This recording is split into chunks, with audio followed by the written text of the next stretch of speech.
Hey guys, hey guys. I'll do a continuation video of my video about what I deem to be female privileges. The grass is always green on the other side, as they say. I was going to say, for once, I'm drinking water, not tea, but I'm going to have another cup of tea. It's here in the UK, but I'm going to be a bit naughty and have another cup of tea. I know I shouldn't. I'm not really supposed to drink tea at night, but anyway, I hope you checked out part one.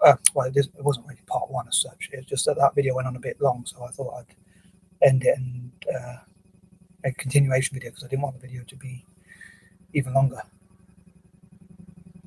Anywho, in my last video, for those who may not have watched it, I was talking about, or just a recap anyway, I was talking about what I deem to be some of the, dare I admit, or dare I say, privileges looking at from the outside in, or looking, how could I put it, looking at the grass is green on the other side, looking at privileges, what I feel females have, and yeah, as ever, I'd love to know what you thought of that, and I'd love to know what you think of this.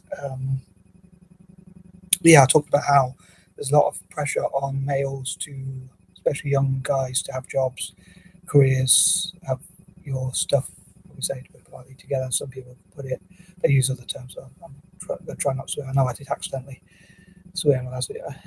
I know maybe I should make some videos where I keep it real, but I like to keep many family friendly. Like if I do ones where I swear and all that, I would probably put it 18 plus or something like that, just in case, or maybe at least put in brackets like not family friendly or on asterisks or whatever. Anyway, I'll try and get to the point. But yeah, so I was talking about the pressure on guys getting jobs and keeping jobs, and how the economy is, because of the recessions that we go through and the boom and bust and whatever you want to call it, where economies go up and down. Jobs are not always stable and secure, especially not nowadays, and the monetary systems and the problems we have are deeply flawed perhaps, and a lot of people struggle to get jobs and much less keep them once they do get them, if you know what I mean, if anyone knows what I mean. Anyway, and again, how males are expected to have jobs, and I think that's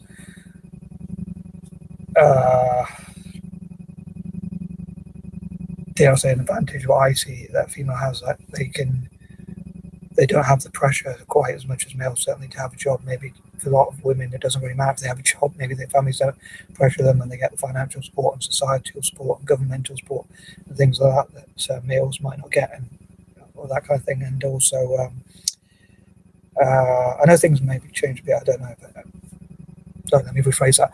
I know that things might have changed potentially. I'm not 100% sure if they have, but I mean, maybe women out there can say, you know, there is pressure on them getting jobs or whatever nowadays.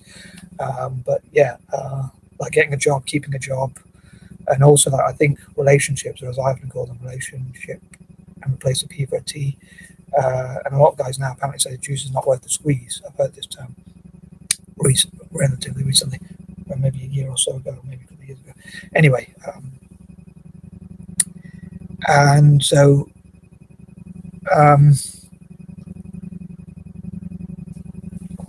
I think that there's those are privileges that females have, like when they say they go out for a meal, like you go on dates. I think dating or relationships, like, or whatever, again, replace the P for T and all that kind of stuff. I think all the privileges pretty much are on the women, on the woman, because, or on the girls, if someone's dating from a young age. So I say females because I include whenever people start dating or courting, or whatever you call it nowadays, or whatever. Don't know if people use that term anymore, but like the guy has to go and approach the girl again, if they're young or whatever, even if they're older or whatever. The guy's expected to take the risks and do the approaching. He's expected to do the talking initially, and then probably later on to shut up and listen to her talk, and he's expected to take all the risks and the providing and the protecting. And to me, that would be a real good privilege. Like, I'll probably do some in the future about male privileges as well on Mondays. So I think there are a few of those as well. Like if mixed race people, if God gave us a choice, or life itself gives a choice, let's say God. If God gave us a literal choice and said to both mixed race males and females, you can be treated like males or you can be treated like females, which would you prefer? I'd probably try and, I think society says, you know, it's a male's world and all that, so I assume a lot of the women and maybe some men will say, "Oh, I'd rather be treated like a male or a man or whatever." But I think I'd be like, "No, don't say that." I'd say, "No, I think it'd be much better treated like a female." But I think there are disadvantages, obviously, to being a female. Like, for instance, because you're judged on your appearance much more. Uh, if you like me, I'm balding. If you're a woman, I mean, that must be even worse, I would imagine. And if you put on weight, or if you look really good when you're younger, and then you lose your looks or things like that, something happens, you get older or something goes wrong, unfortunately, then I suppose it must be a lot harder. If you're a bloke, you can probably just earn a lot of money. Let's be honest. Again, talking about being honest, you can probably earn a lot of money and get women no matter how you look or whatever. Because I think money is more of an aphrodisiac, or I don't know if I should use that word, but for females, especially from certain ages and all that kind of thing. So, yeah, so I think if I had a choice, whether I'd be judged on how much money I make or my appearance, especially when I was younger, and I always thought I looked probably good or whatever. People told me I have a nice eyes or whatever, but maybe they were just being nice. I don't know. But especially before I was balding or whatever, but I probably thought I looked good, but I don't have much money. So if I would make the decision, if I could choose, if God gave me the choice again, or life itself gave me the choice, I'd probably prefer to be judged by. I'd prefer to obviously look good and be judged by my appearance rather than how much money I make or stuff like that. So again, that's another thing I think which is a female privilege. As a bloke, it seems to be okay to be judged on how much money you make. But yeah, I mean, people might think I'm complaining about first world problems, or they might even say I'm being sexist or misogynistic, or whatever other things they might say, or I'm just moaning, or I hope it doesn't come across as a rant or moan. I'm just really just keeping it real and being as honest as possible.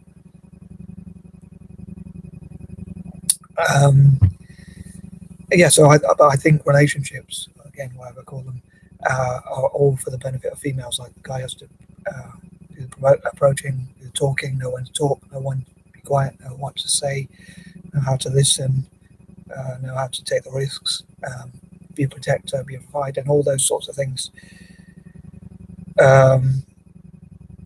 So yeah, if God asked mixed race people collectively, I'd try and convince them to say, I think it would be much better to be treated like a female by society than be treated like a male, like where you don't have to provide, protect, or whatever. Especially if you did have good looks or whatever. Yeah. If pure breeds saw as much mixed race people as exotic, I don't think we should see it as a bad thing if like, they treat us like a lady and buy us stuff and all that. But that's my opinion. Again, other people might think differently, obviously, because some people might think some people might prefer to be judged on their money. I don't know, but obviously it takes all types to make the world. But as ever, I'd love to know what your opinion is. I can't really think of much else, but there are some of the things I think are female advantages, privileges, like, as I say, not being judged on your career, your job, your career, or how much money you have, or your like your muscles, or if you can provide and protect, and if you can take risks, and if you can do all that sort of stuff, and like all the different, like, sort of contradictory or confusing things you has to be as a male, like be tough but also sensitive, perhaps, as well, to an extent. Or like women want a guy who can stand up and look after themselves, but then at the same time not want someone who will challenge them. So they want someone who's going to be subservient to them, but stand up to other people or the rest of the world. So it's quite difficult. Some people say it's difficult to be a male, and I've heard of quite a few people say that. So I don't know why anyone would say it's a man's world, but that's my opinion. Again, I suppose there could be an argument the other way. Like, most of the people who can talk properly, most of the richest people in the world are male, like billionaires, Bill Gates, or people like that. And if you're, and most people probably on the law of averages don't look that great. So if you are unattractive, if you're a female, it's probably very difficult if you're overweight or unattractive to find a partner. But if you are, and I suppose, like, they might say, you don't know the struggles that it takes, like, to keep yourself attractive, or to be ready for dates and make sure your hair is right and everything's right, and it takes ages to get ready, or things like that. But and also, like, if you are a male and you look terrible, you can be just like, if you're a billionaire or a millionaire, you can probably get as many attractive women as you like. So that, again, I'll probably talk about the other side of the story male privileges in the future. But I think I'm going to call this a wrap. Again, if I've forgotten any points, I might make another video or comment in the comment section. Hope you enjoyed this.